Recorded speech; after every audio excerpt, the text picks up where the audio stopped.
Närspelet runt green kan vara en mardröm för många. Det är väldigt lätt att spänna sig här. Och då har man en topp över green, eller till och med en duff, rakt ner i bunken.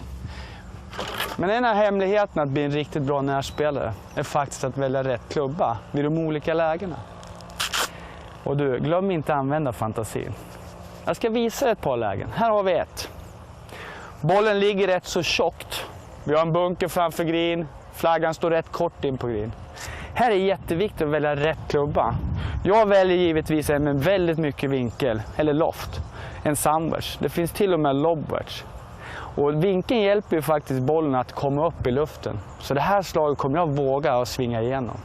Och det är den andra delen som du ska tänka på. Svinga igenom. Jag ser alldeles för många som hugger ner på bollen och där har du både en topp och en duff.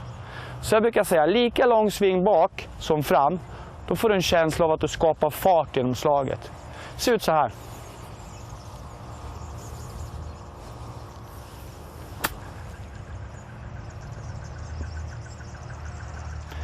Vet inte om jag någonsin kan slå den där bättre. Här ska vi titta på ett annat läge. När bollen inte ligger på green utan på den finklippta delen utanför. Kan till och med vara fairway. Ungefär så här. Här är ett gott råd att använda den säkraste klubban i baggen. Och faktum är att det oftast är putten. En dålig putt blir aldrig lika dålig som en dålig chip.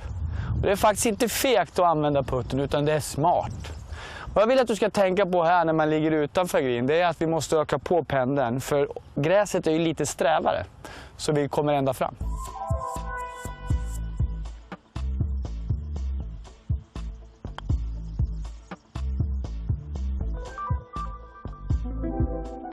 Här ska vi titta på en övning som faktiskt kan hjälpa dig att avgöra vilken klubba du ska använda. Putter eller chip. Vad jag gör är att jag lägger upp 2 bollar, använder min lilla järnåtta och så slår jag chip. Ja, lite för lång.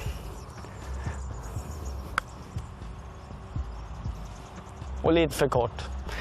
Sen tar jag min putter. Samma läge. Ofta så visar det sig att putten ger ett bättre resultat. Så i början, använd putten för det är smart. Chippa kommer du lära dig. Det här är en till övning. Och den här är faktiskt bra för pitchen. Du behöver inget stort utrymme och du har redan din bag. Så ner med baggen. Ta upp din sandwich. Och så slänger vi ut lite bollar. Tanken är att du verkligen ska slå de här över baggen. Alltså en pitch. Det viktiga var ju verkligen att svinga igenom. Så lika långt bak som fram. Enkelt. Och sen är det bara att slå. Lika långt bak som fram. Och ju bättre du blir, ju närmare över baggen kan du landa bollen.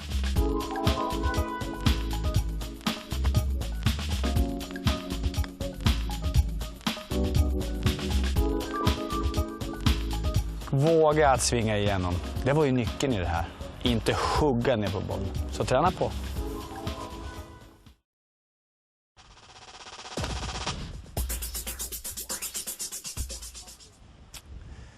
Chippen, det är förmodligen en av de mest använda slagen runt greenerna. Det är det låga slaget och så man kan använda vilken klubba man vill.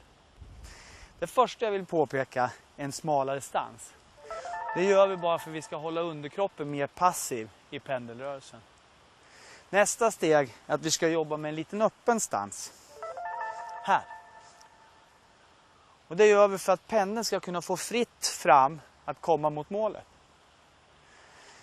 Nästa steg blir att jobba med vikt på vänster. Mer vikt på vänster kommer göra att vi kan behålla oss kvar över bollen i själva pendelrörelsen. När klubban nu kommer ner så kommer vi föra fram händerna på vänster ben. Och det gör att klubbans vinkel kommer bli lite lägre. Som gör att vi får ett lägre utgångsriktning på slaget. Och vi får en chip.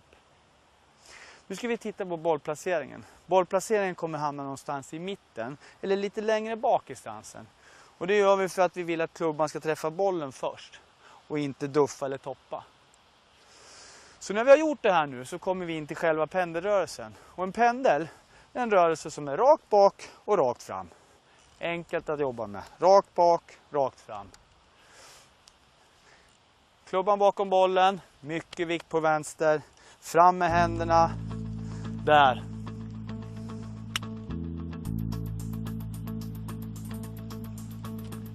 Och där har vi den.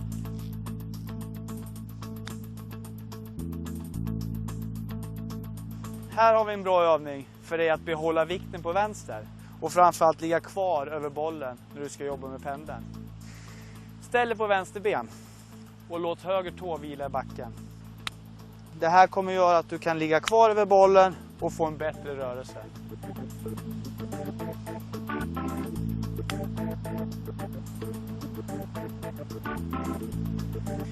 Det här är en bra övning när det gäller chip. För att du ska lära dig förstå hur dina klubbor fungerar. Hur mycket lyft de ger och hur mycket rull. Lägg ut ett par bollar, börja med en klubba och sen slår vi en chip.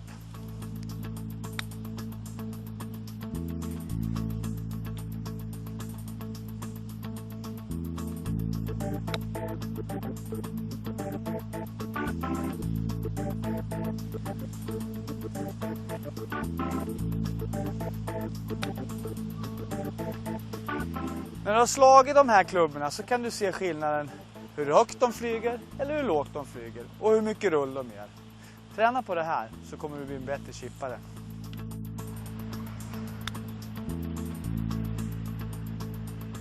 Okej, tänk på de här sakerna. Uppställning nummer 1, vikt vänster där. Bollplacering långt bak och pendla.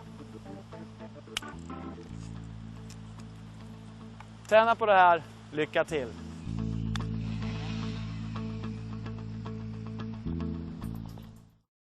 I'm going to show you how to hit this long chip close to the hole.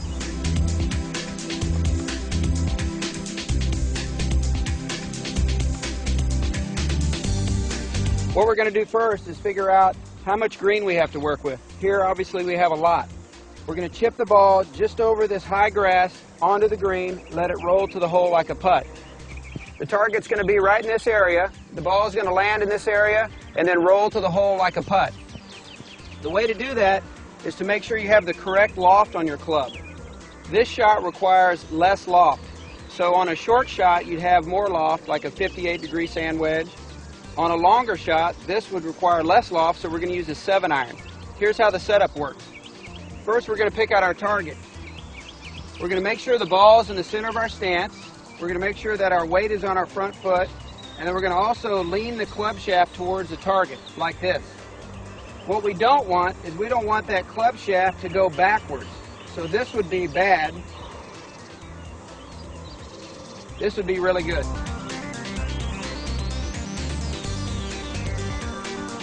Here's how it works.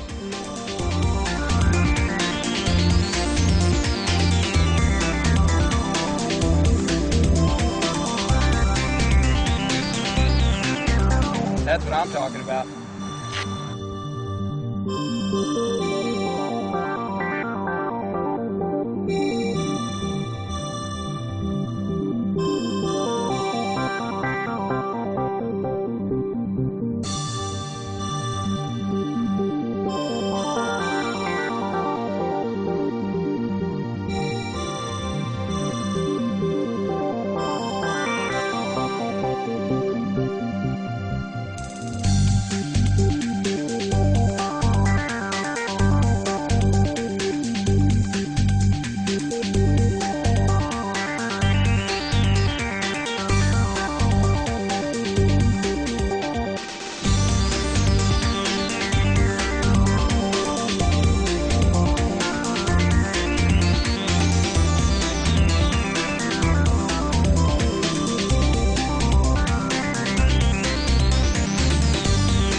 That's what I'm talking about.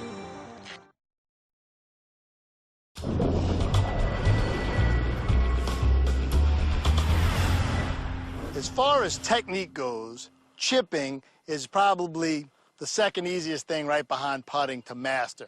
I mean, there's not a whole lot to the technique. All you're doing is you're trying to create a slightly descending blow and make some solid contact.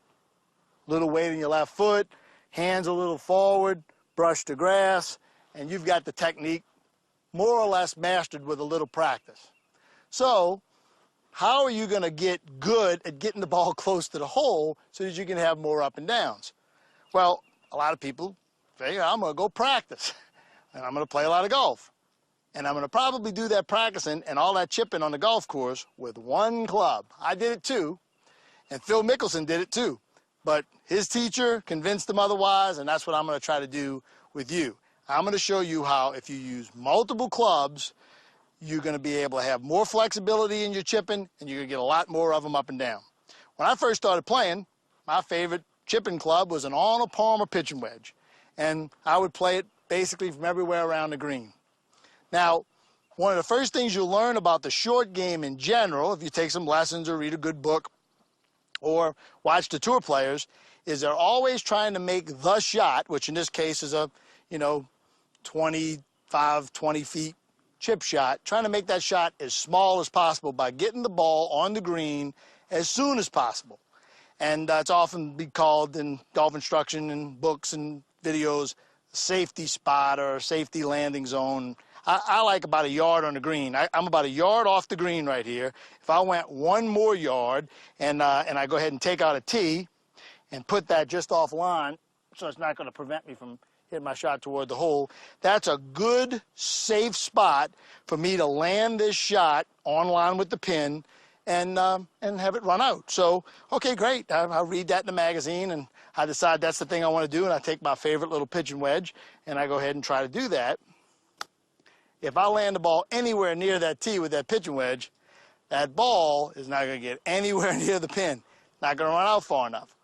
What most golfers think is I hit the ball too easy, but they didn't, because what they're trying to do is actually hit the ball to a spot, and they did that very well. The trick is to do the math. Which club will you use if you've got these two, parts of the equation, set in stone? The ball isn't going to move. Your landing spot, can move, but we're determined that's probably your safest, closest spot. Pitching wedge doesn't go far enough. Let's try some other clubs in the bag and see how far they go. Just to start, let's take out an 8-iron, 2 less clubs and loft, and land this ball right here. Little brush technique, same exact technique. And you can see how the ball rolls further, about twice as much further, but still doesn't run far enough to the hole. Which club am I going to need to get it all the way to the hole? Well, pitching wedge went there, 8 went there, so seems to me maybe a 6 might work. So I've got my spot. And one thing you want to do with your spot, you'll see all the good players do this on TV. When you have your spot, make your practice swings away from your ball, looking at your spot. How hard do you make this little downward brushing technique? How hard do you do that so that your ball flies to there? Don't try to lift your ball up to that spot. Once you've got a feel for how far a swing that is and how far that spot is, how much energy you need, then you can just look at your spot, make your swing, and watch the ball run out. In this case, it hit a couple things along the way, but I've got a 2-footer, and I'm probably going to get up and down and go to the next hole very happy. So, great, Brian. If I get to try all of my clubs every time I'm chipping around the green, I can figure out which one I can play this safe landing and have it run out. Well, there's actually an easier way. There's a ratio that was developed long ago, made popular by Paul Runyon, who was the wizard of the short game for many, many years, and a great teacher and player in his own right. And he called it the rule of 11. Well, it's changed a little bit for modern times here. It's now the rule of 12 because manufacturers, due to popular demand, have made their golf clubs a little stronger lofted. And the rule of 11 and the rule of 12 basically worked on a simple principle. When you're hitting a shot, okay, what shot it is, a tee shot, but in this case we're hitting a chip shot, the ball flies to one spot and then the ball runs out to another. I always say it's 1 part carry unless you hit a cart path, and then it'll be at least 1 more part carry depending on how many times it hits on the cart path. So what we have right here is my 1 part carry is 2 yards. That 1 yard to get to the fringe and 1 more yard to get to the tee. So I have 2 yards is 1 part carry. So 2 more yards, 1, 2, is 1 part roll. And on and on and on. So as I stand here or back up from my, from my area so I get a little different view, I can say I've got 1 part carry, 1 part roll to where I was standing, 1 part carry, 2 parts roll, 1 part carry, 3 parts roll, 4 parts roll, and then at some point, maybe about 6 parts roll for this 6-iron. You see, that's the trick. You take the parts roll and you subtract that number from 12. That's why it's the rule of 12. And the number you'll be left with is the club to pick. So in this case, it's a 6-iron. It's 1 part carry, 6 parts roll. I get here, I make my practice swings, I hit my shot, and I've got a 1-footer. Now, Brian, that's great. What if, though, I'm either closer to my spot or, often cases, further away from my spot? Now that 6-iron that was perfect for this shot, from where I was right here 2 yards away, if I fly it, making my practice swings, looking at my spot, if I fly it up to that tee, that ball is going to just, lucky it hit the pin, run way over the green into a bunker, some other trouble. So because I've changed this first part, I have 1, 2 to get back to the ball, 3, 4 to get to my spot. 1 part carry is now 4 yards, so that roll is going to be proportional.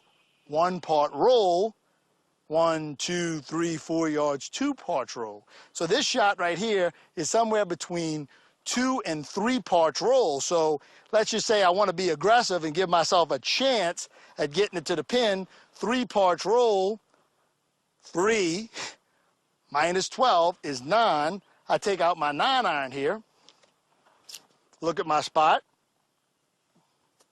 make my practice brushes, and then try to land it on line with the pin, even with my spot. And amazingly, we said we wanted to be a little aggressive.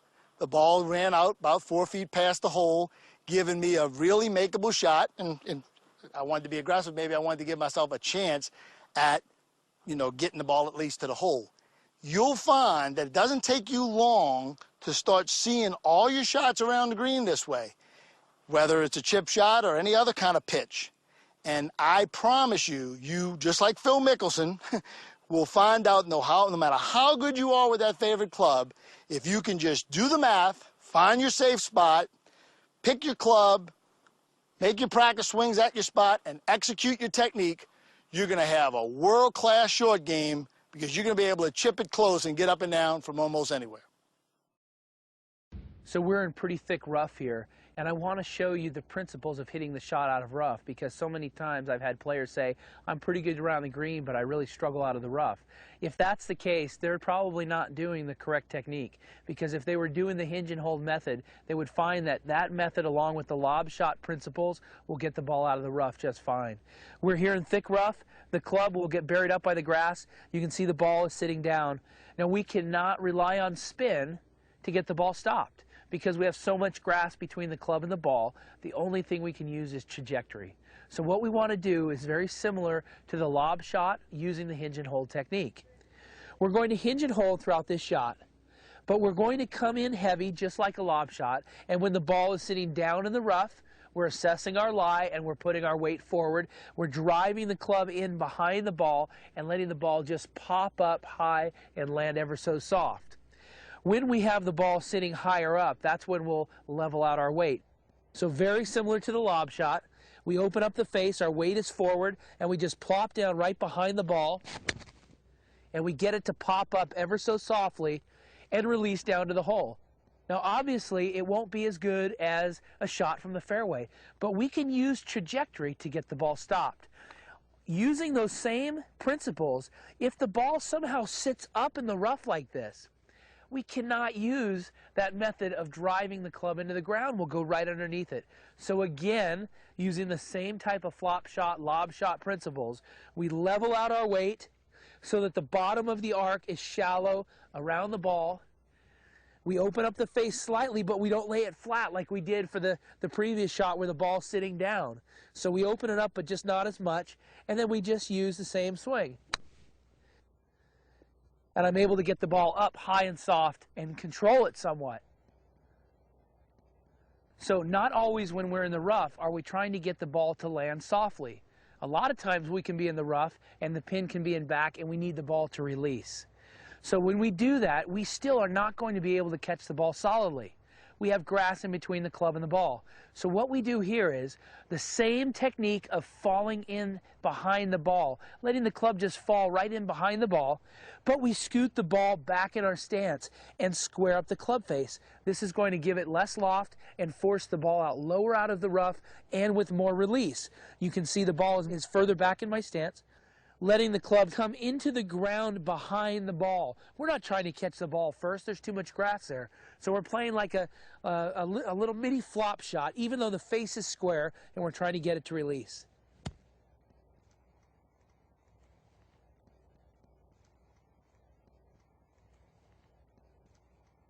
You can see the ball is further back in my stance, and I just drive the club behind the ball, and I let the ball pop up and release.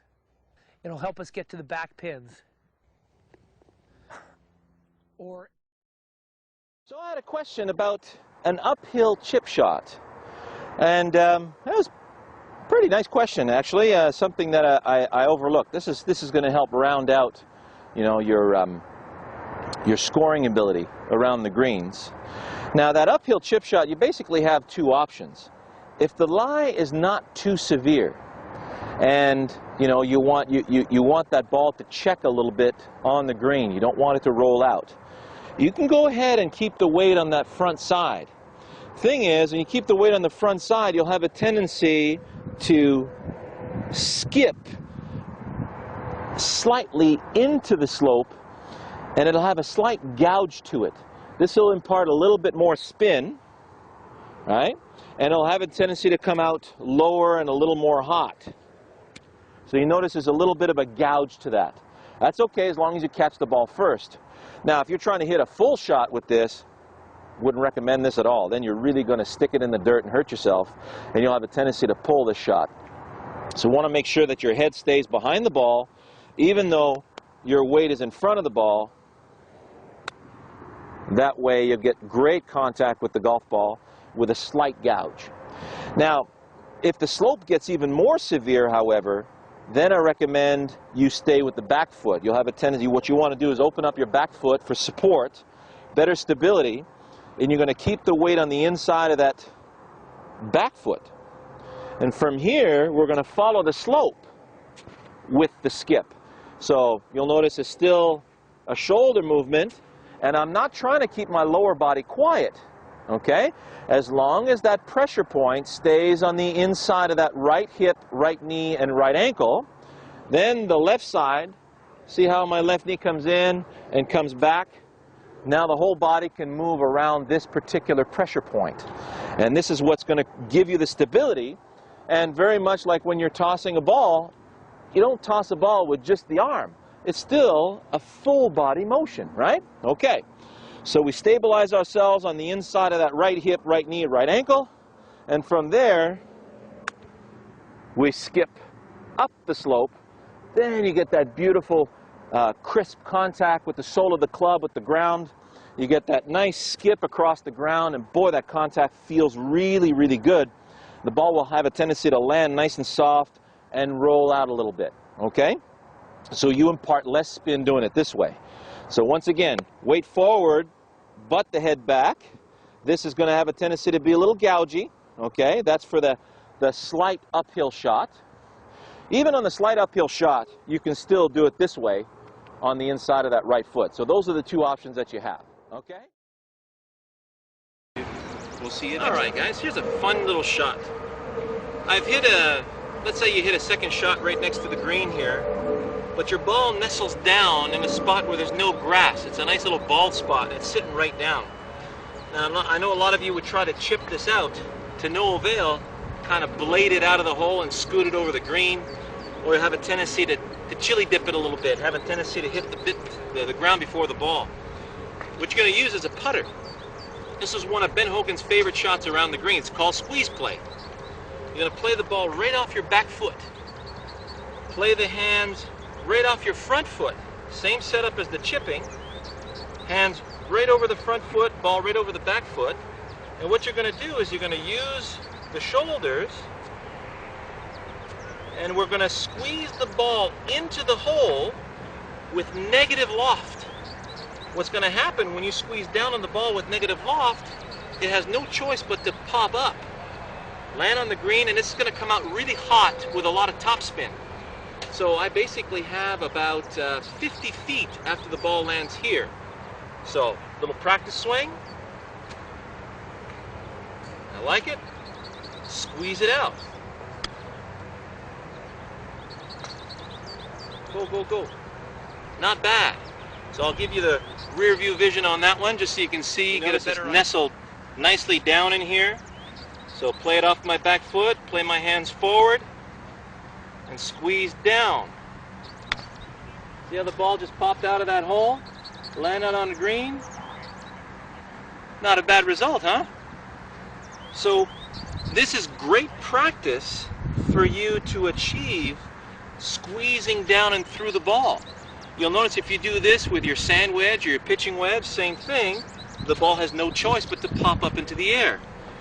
For those of you who are trying to lift the ball, right, and the club finishes very high on this side, you'll have a tendency to hit the ground before the ball or blade the ball. So you notice as I squeeze through, the putter stays very, very low to the ground. Imagine a stone skipping on water. It comes in very shallow, skips, and leaves shallower. It doesn't skip up into the air. So it's the same thing when you're chipping. You're skipping very low through the ball. See how my club stays very low to the ground. So if I use a sand wedge, this is my gap wedge actually. So if I skip low through the ball, then the sole of the club can return to the ground, and then the ball can hit the center of the club face. That's where you have loft to lift the ball into the air. Nice and low through the skip. You'll hit some great crisp chip shots. And try that squeeze play. Very effective.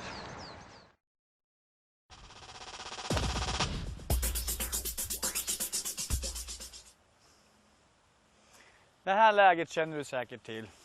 Du har hamnat kort i en bunker. Du måste få bollen snabbt upp i luften med snabbt stopp. Här har vi en pitch. Men det första du ska veta är att det enda som avgör hur högt bollen kommer, det är klubbans loft eller vinkel. Ofta förknippar golfaren just pitchlaget med kanske en pitching wedge. Men det finns faktiskt